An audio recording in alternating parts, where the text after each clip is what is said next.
Cześć, dzisiaj będzie raczej taki nie za długi odcinek. Chciałbym Wam przedstawić rozszerzenie FAST do Amigi 600. 4 MB 16-bitowej pamięci FAST. Jest to otwarty projekt, dostępny na GitHubie.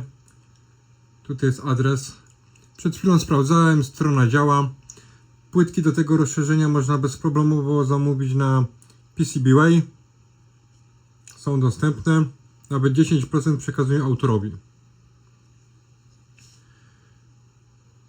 Proste, wręcz no może nie banalne, ale na pewno bardzo proste rozszerzenie. W praktyce daje one nam przyrost prędkości w okolicach 30%. Nie jest to za dużo. W Amidze 1200 jak dołożymy fastu, no to komputer nam przyspiesza ponad dwukrotnie, a tutaj tylko 30%. Na płytce mamy kontroler RAM-u, złącze do programowania. Co to jest, nie wiem i nie będę zgadywał. Ktoś mądrzejszy się tutaj wypowie, na pewno, ode mnie. No i 2 kostki pamięci RAM. Autor w dokumentacji podaje, że wszystkie kości RAM, które w oznaczeniu mają 8610,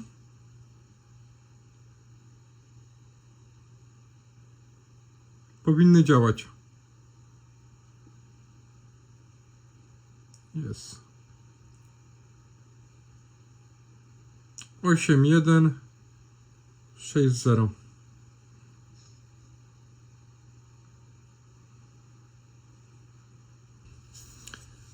Rozszerzenie pamięci ma również miejsce na opornik i diodę LED, która sygnalizuje nam, czy komputer działa. Jest włączony. No ciekawe, aczkolwiek chyba trochę zbędne. Ja to rozszerzenie wystawię niedługo na sprzedaż. Nie używam go i nie będę go używał. No bo niewiele one daje temu komputerowi. Do WHD Load to się nie nadaje zupełnie. Zaraz polecą na mnie gromy. Dlaczego się nie nadaje do WHD Load? No w Lotusa jeszcze pogramy. W Dyna Blastera też pogramy.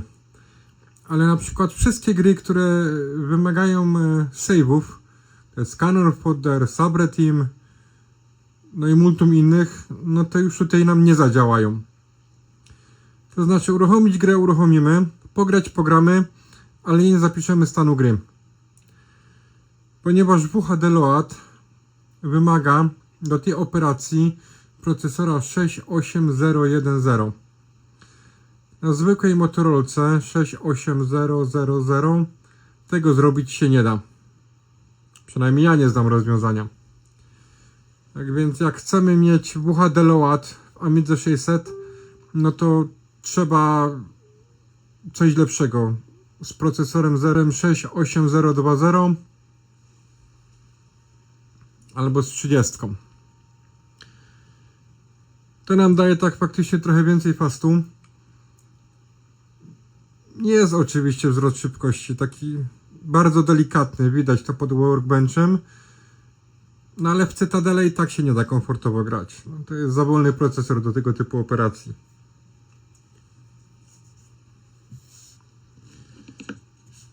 Mam w mojej Amidze 600 Furię. Jest to bardzo fajna karta. Dużo lepsza od tego rozwiązania. No a to leży mi na półce. No i leży. I pomyślałem, że być może komuś innemu sprawi to więcej radości. Bardziej się przyda. Mi już niekoniecznie. Tak więc będzie to rozszerzenie szukało nowego właściciela.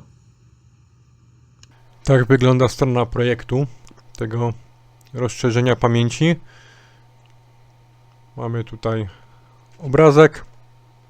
Co ciekawe, na tym obrazku tutaj mamy kondensator T13. Autor pisze, że prawdopodobnie można go pominąć. Ja go u siebie nie mam. No nie będę lutował. Mamy informację o tym, gdzie się pamięć alokuje. To rozszerzenie jest pcimcia friendly, czyli nie powoduje żadnego konfliktu z gniazdem ścimcia, które w tej chwili jest współcześnie dosyć mocno wykorzystywane. W latach 90. praktycznie nie był używany zupełnie do niczego.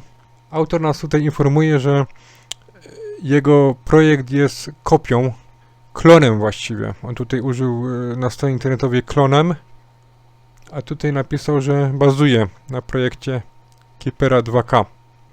A w dzisiejszych czasach ludzie są w stanie tworzyć naprawdę różnego rodzaju sprzęty, urządzenia, nie tylko zresztą do Amig. Tutaj mamy stronkę PCBWaya, gdzie można sobie kupić, jeśli ktoś sobie samemu chce polutować. Jest informacja o tym, że 10% kwoty jest przekazywana autorowi. Pisze tutaj o support with WHDLoad. No nie, to nie działa z WHDLoad. Ta karta nie nadaje się do WHDLoad. W Cannon Foddera nie pogracie. Mortal Kombat, Lotus jak najbardziej. Ale ogrom gier, w których zapisuje się stan gry, nie będą działać prawidłowo. No niestety. Szkoda, że o tym nie napisali. No to tyle w dzisiejszym odcinku. Dzięki za oglądanie. Trzymajcie się, hej.